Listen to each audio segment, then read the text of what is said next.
दोस्तों, सुनीता बिटिया हमारी बीच में है और ये आपको हैरानी होगी कितनी दूर दूर से अब बिटिया के सपनों को साकार करने के लिए बाहर से लोग आ रहे हैं। अब सिरसा से ये टीम बीएसएनएल की जो टीम है सिरसा से आई हुई है, तो अब इनसे बात कर लेते हैं कि सर आपको किस तरह से पता चला कि बेटी इस तरह से इस प्रॉब्लम से जूझ रही है, तो क्या कुछ माध्यम रहा और आपको कितने की आप मदद करने जा रहे हैं, किस तरह से बेटी की मदद करेंगे आप? पहले मैं आपसे ये पूछना चाह रहा हूँ, आप कौन सी प्रेस से हैं?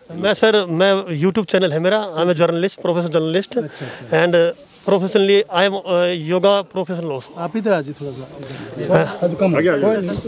सा। Sir it's work in all over India. या what's your good name sir? मैं MR Verma, retired DGM BSNL Sirsa. और ये मेरी टीम है, ये मिस्टर वशिष्ठ हैं, एमआर वशिष्ठ, ये भी रिटायर्ड डीजीएम हैं। ये सुप्रिटेंडेंट हैं एसएस गुप्ता, ये अपने एसडीओ रिटायर्ड जीत सिंह, हरिकृष्ण शर्मा सुप्रिटेंडेंट सिरसा, ये अर्जुन शर्मा सुप्रिटेंडेंट। तो सबसे पहले 18 जून को जब रजत शर्मा ने, मैं 9 बजे इनका इंडिया टीवी देखता हूँ डेली, क्योंकि रजत शर्मा की जो न्यूज़ है वो बहुत अच्छी लगती है मुझे। तो जैसे ही वो 9 बजे का हमने किया तो लाइव टेलीकास्ट आ रहा था सुनीता का, और जब इसकी सारी वो मैंने पूरा देखा इनका लाइव टेलीकास्ट, तो मुझे बड़ा शौक़ लगा कि जो है इतनी टैलेंट और गोल्ड मेडलिस्ट होते हुए सेंट्रल गवर्नमेंट क्या स्टेट गवर्नमेंट क्या सभी सोए हुए हैं। तो मुझे एकदम से ये लगा कि मैं अपनी एसोसिएशन को अपील करूं कि कुछ जो है कंट्रीब्यूट हम भी कर सकें और इनके जाके हौसला अफजाई कर सकें। तो आपको रजत शर्मा जी के थ्रू आपको पता चला किस तरह से बेटी की मदद करनी? रजत शर्मा का जब टेलीकास्ट आया तो इमीडिएटली मैंने इंडिया टीवी को रिंग किया और उनसे पूछा भी उनके मुझे कॉन्टैक्ट नंबर चाहिए। उन्होंने कहा मेल कर दीजिएगा, उनकी जो रिसेप्शनिस्ट थी, पर उनकी तरफ से कोई जवाब नहीं आया। फिर मैंने अपने जो टेलीकॉम के जो कॉन्टैक्ट थे, जेटीओ में है, मैं जेटीओ कलान, उनसे जो है इनका नंबर लिया और फिर ये अवेलेबिलिटी कंफर्म करके आज हम आए हैं। तो दोस्तों ये सिरसा से आए हैं और सबसे बड़ी आप जो कहने का मतलब घोषणाएं होती है सरकारों में भी और जो निर्दलीय उनकी तरफ से भी, लेकिन कहीं ना कहीं जब मदद करने की बात आती है, आप जब मदद दिल से करना चाहते हो तो कहीं ना कहीं आपको सोर्सेज ऐसे मिल जाते हैं। अगर दिल से मदद करने की कोशिश करें तो जैसा कि उन्होंने प्रूव करके दिखाया कि सिरसा से उन्होंने किस तरह से बताया कि नंबर सर्च किया और फिर किस तरह से इन्होंने मदद की, तो टोटली आपने पूरा रिसर्च करके काफ़ी कितना करके, और कल मैंने ये टारगेट बना दिया था इनका नंबर लेके रहूँगा, क्योंकि हम तो टेलीफोन वाले हैं, हम तो कहीं का भी नंबर ले सकते हैं। जब एक बार अगर डिसाइड कर लिया तो मैंने डिसाइड किया कि लेके रहूँगा। तो कितना टाइम लगा सर आपको नंबर निकालने में? कल जब जैसे मैं कल मॉर्निंग में स्टार्ट किया था, तो जैसे मैं जेटीओ में हम क्या कॉन्टैक्ट नंबर मिला, इमीडिएटली आधा घंटे के अंदर उन्होंने इनके नंबर दे दिए, 3 नंबर। जी। और फिर मैं सुनीता का भी किया, इनके फादर साहब का भी किया।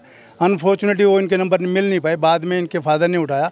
फिर सरपंच साहब को भी रिंग किया था, वो कहते मैं अरेंज करवा दूँगा। तो पता लगा भी कल ये अवेलेबल है, क्योंकि हम आए तो हम चाहते थे ये यहाँ पे अवेलेबल है, शायद इनका कहीं प्रोग्राम ना बन जाए। तो हमने सारी एसोसिएशन की तरफ से, जो हमारी एसोसिएशन है वो BSNL DOT pensioners welfare association है, सेंट्रल पूरा ग्रुप बना हुआ। हाँ पूरा, मतलब जितने भी रिटायर्ड ऑफिसर हैं, इवन सभी स्टाफ मेंबर्स, वो सारे हमारे इस एसोसिएशन में हैं। और हमारा हेडक्वार्टर हिसार में, ये हमारे सर्कल सेक्रेटरी हरिकृष्ण शर्मा जी, मैं सर्कल प्रेसिडेंट हूँ। और हमने सब ने जो कंट्रीब्यूशन चाहे तो छोटी सी, वो 51,100 रुपया हमने इनको दिया है। और मेरी ये दिल्ली तमन्ना है कि जब यहाँ 5G नेटवर्क शुरू हो जाएगा, क्योंकि अभी तो इंडिया में शुरू ही हुआ, ट्रायल ही चला है, तो मैं अपनी बिटिया को एक बढ़िया 5G में जो है स्मार्टफोन दूंगा, ताकि ये जो है इनकी जो भी नेटवर्क की जो रेस्ट्रिक्शंस हैं उस स्पीड से प्रॉब्लम सॉल्व हो जाएगी और वो इनको हेल्प करेगी। दोस्तों इन्होंने 51,000 रुपये की, और 5G जब स्टार्ट हो जाता है तो इनको ये पूरी सेवा इनके द्वारा दी जा रही है। कहते हैं कि आप 1 रुपये की मदद करते हैं वो भी कहीं ना कहीं काम आती है, लेकिन आप सिरसा से इतनी दूर से चल के उसके बावजूद आप कह रहे हो कि एक छोटी सी मदद है।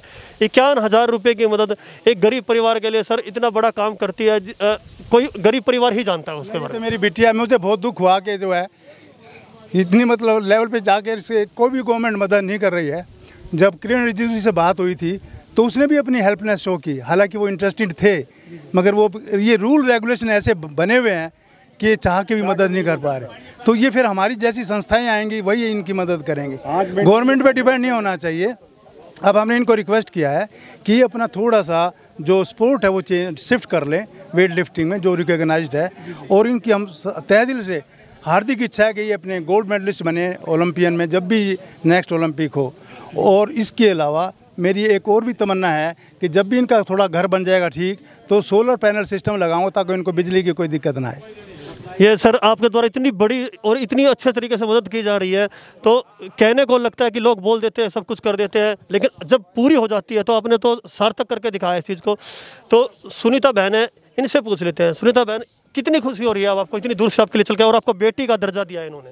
सर मुझे खुशी हो रही है बहुत, क्योंकि सर ही नहीं सभी मुझे अपनी बेटी समझ रहे हैं, क्योंकि मेरे दुख को समझ रहे हैं और मेरी मदद करने के लिए वो आगे आ रहे हैं। तो सर आपने इस तरह से मदद की और आगे भी ऐसे ही आप बेटियों के लिए, जो गरीब बेटी है जिनको जरूरत है, दे दिया है। और मैंने कहा जब भी कोई हो हम भी कांटेक्ट करते रहेंगे, क्योंकि ये इतनी बिजी हो जाएंगी अब, तो हो सकता है इनके पास टाइम ना हो, पर जब भी कभी ऐसी होगी हम इनसे कांटेक्ट रखेंगे और इनको भी बोल दिया कि जब भी कभी हो तो ज़रूर हमें रिंग करें, ताकि हम जो भी जिस तरह की हेल्प हो सके प्रोवाइड करने में सक्षम हो। नहीं, आपने जिस तरह से मदद की है आपको भूलने का मतलब ही नहीं होता, क्योंकि हमने इनको बेटी माना है और इस तरह से।